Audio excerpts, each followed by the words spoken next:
कालू कव्वे की नई नई शादी हुई थी। वो अपनी पत्नी गोरी कव्वे को लेने ससुराल जा रहा था। कालू भैया, इतना सज धज के कहाँ जा रहे हो? जरा हमें भी तो बताओ।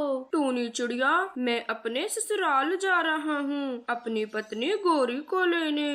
कालू दोस्त अकेला अकेला जा रहा है ससुराल, मुझे भी अपने साथ ले चल। ठीक है मिट्ठू तोते, आप भी मेरे साथ चलें। कालू बस 2 मिनट रुक जा, मैं अभी नहा कर आता हूँ, फिर चलेंगे।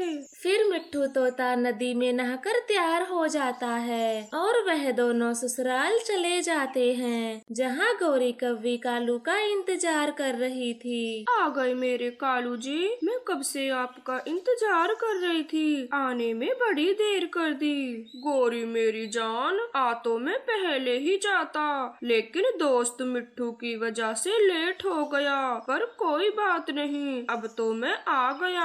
कालू की सास कालू का स्वागत करती है, उसे नाश्ते में चाय बर्फी देती है। कालू कौवा तो बहुत खुश था, क्योंकि आज से पहले उसका ऐसा स्वागत कभी नहीं हुआ।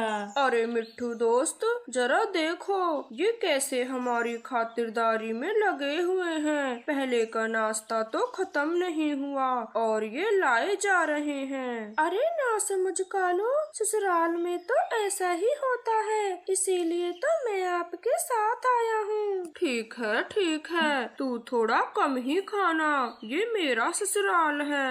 वो दोनों ऐसे ही चुप चुप बतला रहे थे कि तभी गोरी कव्वी की माँ वहाँ आ जाती है। कालू दामाद जी, कुछ खाओगे भी या बातें ही करोगे? नाश्ता ठंडा हो रहा है। हाँ माँ जी, हम खाते हैं, हम सब खाते हैं। फिर कालू कौवा नाश्ता खा लेता है और मन ही मन सोचता है, यहाँ तो मेरे मजे ही मजे हैं, मैं तोते को यहाँ से भेज देता हूँ और खुद 2-4 दिन रुक कर जाऊंगा। ऐसे सोचकर कालू कौवा मिट्ठू तोते को बाहर घुमाने लाता है और उससे कहता है, मिट्ठू तोते आप चले जाएं, मैं 1-2 दिन अपने ससुराल में रुक कर आऊंगा। लेकिन कालू यार, मुझे भी कोई जल्दी नहीं है, मैं भी आपके साथ रुक जाता हूँ। नहीं मिट्ठू, आप यहाँ नहीं रुक सकते, आप अपने ससुराल में रुकना, अब यहाँ से चले जाओ। कालू की ये बात सुनकर मिट्ठू तोता वहाँ से चला जाता है। अरे दामाद जी, आपका दोस्त कहाँ गया? मैं तुम दोनों के लिए दूध जलेबी लाई हूँ। माँ जी, उसे घर पर जरूरी काम था, इसीलिए वो तो चला गया। मैंने उसे खूब रोका, लेकिन वह नहीं रुका। कम से कम अपनी विदा तो ले जाता, बिना बताए ही चला गया बेचारा। माँ जी, इसमें चिंता करने की क्या बात है, आप मुझे विदा दे दें, मैं उसे घर जाकर दे दूंगा। फिर वह तीनों दूध जलेबी खाकर सो जाते हैं और अगली सुबह गोरी की माँ कालू से कहती है, कालू दामाद जी, आप नदी पर जाकर नहा लें, मैं तब तक आपका नाश्ता बना देती हूँ। फिर कालू कौवा नदी पर नहाने चला जाता है और इधर कालू की सास उसके लिए कई तरह के पकवान बना लेती है। गोरी बेटी, दामाद जी की खातिरदारी में कोई कमी न रह जाए, आप उनसे पूछ लेती उन्हें खाने में क्या पसंद है। मम्मी, आपने 20 तरह के पकवान तो बना दिए हैं, मुझे नहीं लगता शायद कोई कमी होगी। ठीक है बेटी, दामाद जी का खाना आप खुले में लगा दें, शायद घर में उन्हें गर्मी लगे। इस तरह से कालू कौवे की खूब खातिरदारी होती है, जिसे देखकर कालू कौवा अपने घर ना जाने की ही ठान लेता है। अब तो 1-2 महीने यहीं ठाट से रहूंगा, यहाँ जैसी मौज कहाँ मिलेगी, और वैसे भी सासू माँ तो मुझे जाने के लिए बोलेंगी नहीं। ये कालू तो घर जाने का नाम ही नहीं ले रहा, लगता है मुझे ही पूछना पड़ेगा। गोरी, आप क्या सोच रही हो? मुझे समोसा दो। कालू जी, हम घर कब चलेंगे? क्या गौरी, आपका अपने घर में मन नहीं लग रहा जो जाने का पूछ रही हो?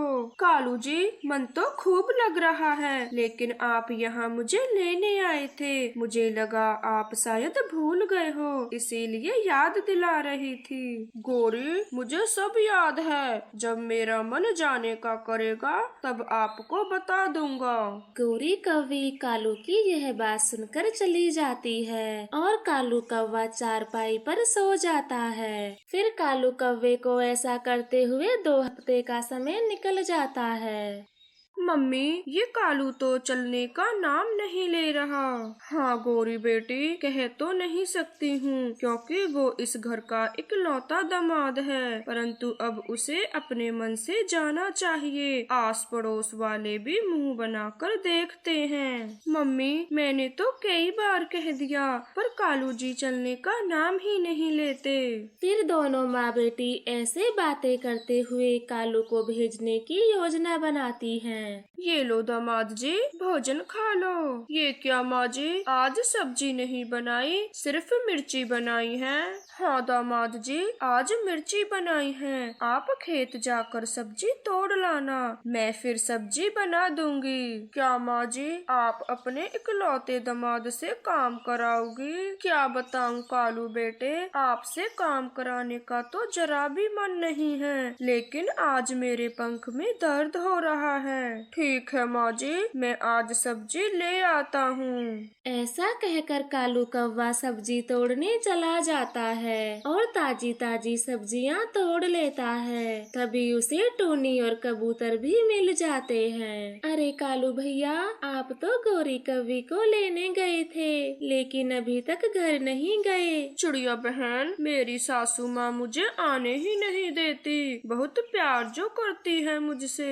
कालू, अगर प्यार करती है तो अपने इकलौते दामाद को सब्जी लेने क्यों भेजा?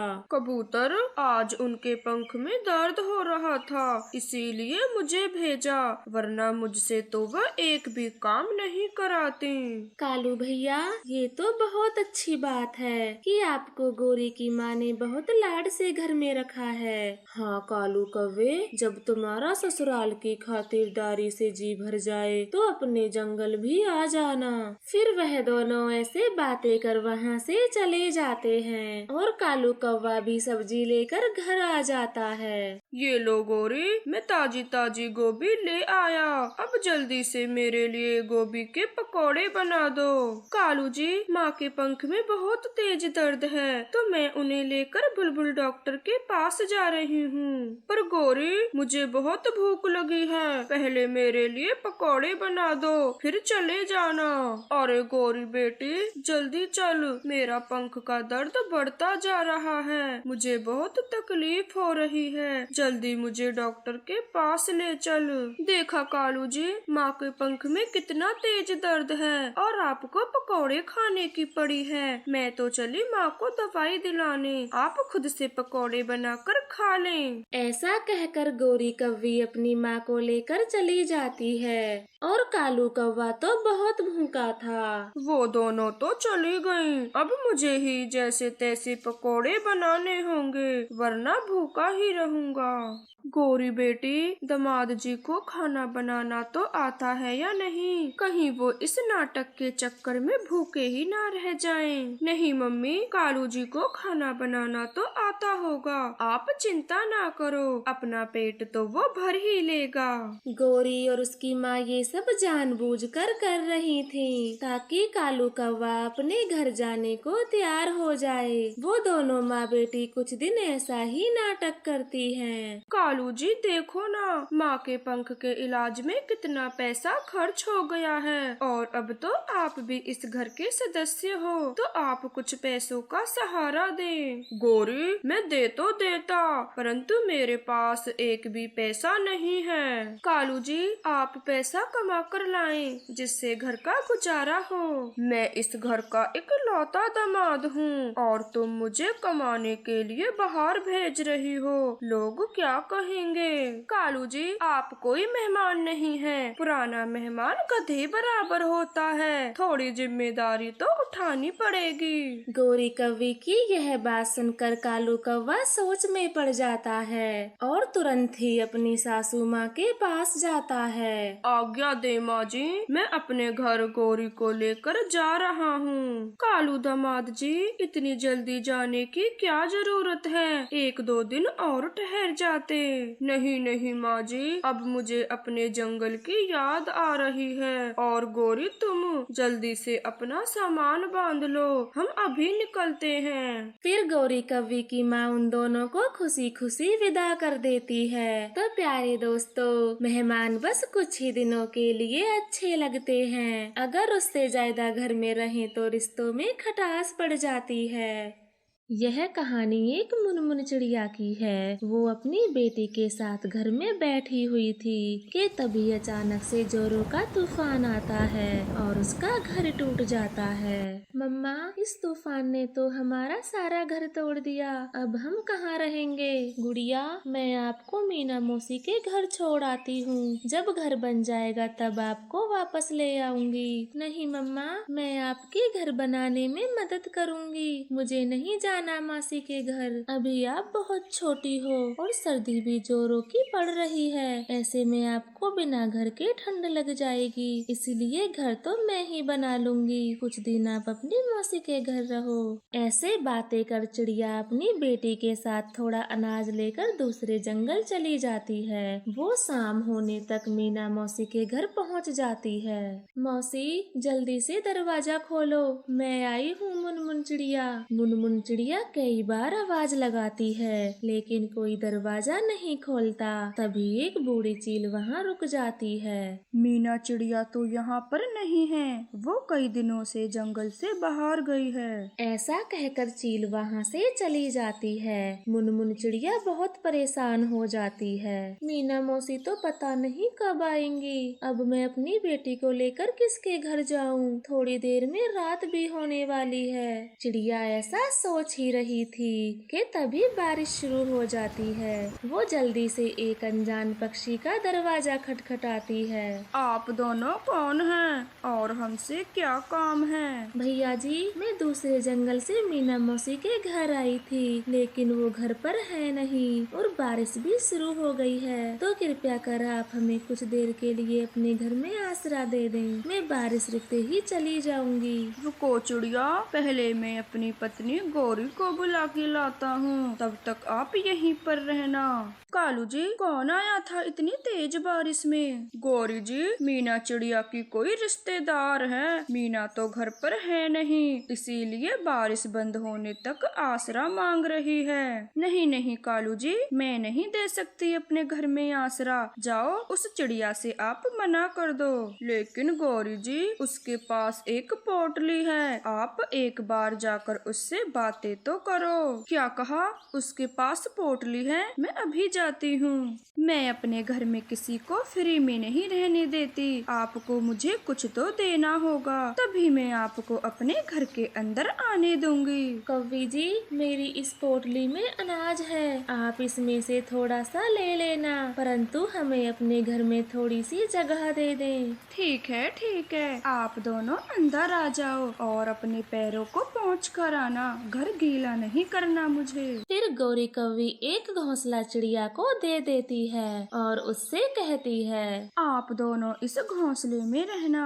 और मुझे इस पोटली में से आधा अनाज किराए का दे दें। फिर चिड़िया आधा अनाज गौरी कौवी को दे देती है। गौरी वो अनाज लेकर अपने घोंसले में चली जाती है। कालू जी, आज तो मजे ही आ गए, जो ये चिड़िया हमारे घर पर आई और बैठे बिठाई फ्री में अनाज भी मिल गया। गया। गोरी, मैंने चाय बनाई है, आप ये 2 प्याली चाय उन माँ बेटी को भी दे दें, बेचारी बारिश में भीग गई हैं। वो हमारी रिश्तेदार थोड़े ना है जो उन्हें चाय दे दें। आप चुप करके सो जाओ, सारी चाय मैं पी लेती हूँ, आए बड़े फ्री में चाय पिलाने वाले। ऐसे बातें कर वे दोनों सो जाते हैं, लेकिन मुनमुन चिड़िया को तो नींद नहीं आ रही थी। वो अपनी बेटी को पंखों में छिपाए बैठी हुई थी। ये गोरी कौवी तो बहुत चालाक है, बस जल्दी से बारिश रुक जाए, मैं सुबह होते ही अपने जंगल चली जाऊंगी। ऐसे विचार करते हुए चिड़िया देर रात होने पर सो जाती है और सुबह होते ही दरवाजे पर आकर देखती है, हे भगवान, ये बारिश तो बंद होने का नाम नहीं ले रही, अब मैं अपने जंगल कैसे जाऊंगी। चिड़िया ऐसे सोच ही रही थी कि तभी गोरी कौवी वहाँ आ जाती है। देखो चिड़िया, बारिश तो आज भी हो रही है, अगर तुम्हें आज भी घर के अंदर रहना है तो बाकी का अनाज भी मुझे दे दो। लेकिन गोरी कौवी, मैं पहले ही आधा अनाज आपको दे चुकी हूँ, अगर ये अनाज भी हमने तुम्हें दे दिया तो हम क्या खाएंगे। वो सब मुझे नहीं पता, अगर मेरे घर में रहना है तो बाकी का अनाज तो देना ही होगा, वरना मेरे घर से अभी चली जाओ। लेकिन गोरी, ऐसी तेज बारिश में हम कहाँ जाएंगे, और अनाज आपको दे दिया तो हम क्या खाएंगे, हम पर कुछ दया करो। अरे तू तो मेरे पीछे ही पड़ गई है, या तो मुझे अनाज दे दे, वरना मेरे घर से अभी के अभी निकल जा। फिर मुनमुन चिड़िया वो बचा कुचा अनाज भी गोरी कौवी को दे देती है और भगवान से बारिश बंद होने की प्रार्थना करती है। हे भगवान, इस बारिश को बंद कर दो, हमें अपने जंगल जाना है। चिड़िया ऐसे सोचते हुए सो जाती है और सुबह होते ही दरवाजे पर आती है, लेकिन बारिश तो रुकने का नाम नहीं ले रही थी। तभी गोरी कौवी उसकी बेटी को दरवाजे पर ले आती है। तुम्हारे पास मुझे देने के लिए अब कुछ भी नहीं है, इसीलिए अब अपनी बेटी को लेकर मेरे घर से चली जाओ। आपने हमारा सारा अनाज तो ले लिया, कृपया कर हमें बारिश रुकने तक घर में रहने दे, ऐसी बारिश में हम कहाँ जाएंगे। मेरा घर कोई धर्मशाला तो है नहीं, मेरी ओर से तो तुम कहीं भी जाओ। ऐसा कहकर गोरी कौवी अपने घर का दरवाजा बंद कर लेती है। चिड़िया अपनी बेटी को पंखों में छिपाए बारिश में भीग रही थी। मम्मा, अब हम कहाँ जाएंगे, मुझे बहुत ठंड लग रही है और ये पानी कितना ठंडा है। चलो मेरी बेटी, हम किसी और पक्षी के घर मदद मांगते हैं। फिर वे दोनों वहाँ से चली जाती हैं। तभी उसे एक घर दिखाई देता है। चिड़िया वहाँ रुक जाती है। वो आवाज लगाने ही वाली थी कि तभी उसकी नजर खिड़की पर पड़ती है। अरे बाप रे, ये तो बड़ी चील का घर है, अगर इसके घर गई तो ये हमें खा जाएगा। चिड़िया तुरंत ही अपनी बेटी को लेकर वहाँ से उड़ जाती है और एक खाली जगह पर बैठ जाती है। मेरी बेटी को बहुत तेज बुखार आ गया है, अब मैं कहाँ जाऊँ, यहाँ तो कोई हमारी मदद भी नहीं कर रहा।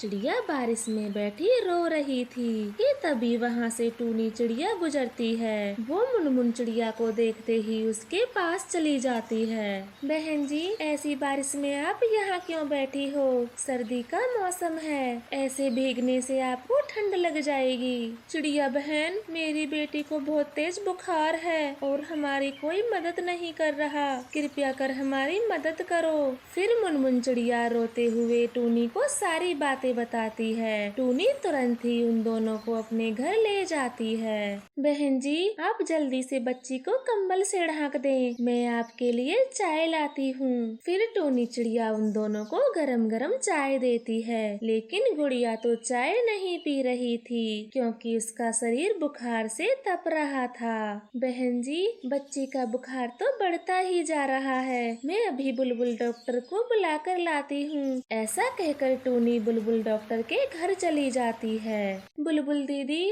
आप जल्दी से हमारे घर चलें, मेरे घर एक बच्ची को बहुत तेज बुखार है। ठीक है टूनी चिड़िया, मैं अभी अपना मेडिसिन बैग ले लेती हूँ। बुलबुल अपना बैग लेकर जल्दी से टूनी चिड़िया के साथ चली जाती है।